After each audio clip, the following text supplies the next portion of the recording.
नमस्कार शेतकरी मित्रांनो, शेतकऱ्यांसाठी आली सर्वात मोठी आनंदाची बातमी। अखेर ठरलं, या तारखेला शेतकऱ्यांच्या बँक खात्यात होणार आहे पीएम किसान योजनेचे 2000 रुपये जमा। शेतकरी मित्रांनो, पंतप्रधान शेतकरी सन्मान निधी योजनेअंतर्गत शेतकऱ्यांना वर्षाला एकूण 6000 रुपयांची आर्थिक मदत दिली जाते। यावेळी आता शेतकऱ्यांना 22वा हप्ता मिळणार आहे। एकूण 3 टप्प्यामध्ये शेतकऱ्यांना हे पैसे मिळतात। गेल्या अनेक दिवसापासून शेतकरी ही मदताची वाट पाहत आहे, परंतु अजूनही शेतकऱ्यांच्या बँक खात्यात हे पैसे आलेले नाहीत। असे असतानाच आता मोठी आणि महत्त्वाची बातमी समोर आलेली आहे।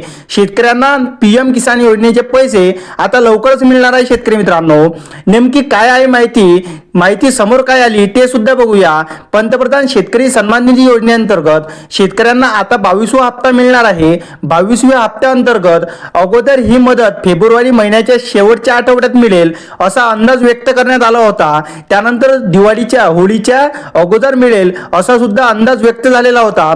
परंतु शेतकरी मित्रांनो, होळी आणि फेब्रुवारी महिना संपला तरी शेतकऱ्यांच्या बँक खात्यावर पीएम किसान योजनेचा 22वा हप्ता काही जमा झालेला नाही। आता शेतकरी मित्रांनो, नेमकी तारीख काय जाहीर झाली तर शेतकऱ्यांना 22वा हप्ता नेमका कधी मिळणार, तर शेतकरी मित्रांनो, मीडिया रिपोर्टनुसार आता पीएम शेतकरी सन्मान निधी योजनेचा जो 22वा हप्ता आहे तो 13 मार्च रोजी शेतकऱ्यांच्या बँक खात्यावर मिळू शकतो। शेतकरी मित्रांनो, म्हणजेच पंतप्रधान नरेंद्र मोदी हे आसामच्या दौऱ्यावर असणार आहेत।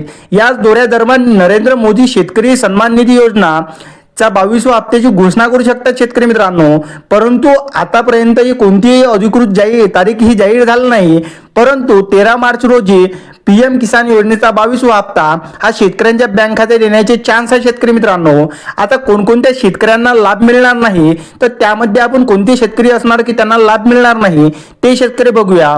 दरम्यान या योजनेचा काही शेतकऱ्यांना लाभ मिळणार नाही। ज्या शेतकऱ्यांनी आपली KYC पूर्ण केलेली नाही अशा शेतकऱ्यांना लाभ मिळणार नाही। त्यानंतर ज्या शेतकऱ्यांजवळ फार्मर ID नाही त्यांचा सुद्धा या योजनेतून बाद केलेला आहे।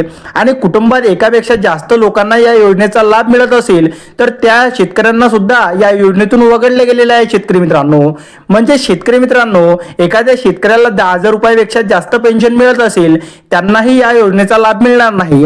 आणि महाराष्ट्रातील या योजनेसाठी 90,41,241 शेतकरी पात्र असणार आहे। शेतकरी मित्रांनो, व्हिडिओ आवडल्यास व्हिडिओला लाईक आणि चॅनलला सबस्क्राईब अवश्य करा। धन्यवाद।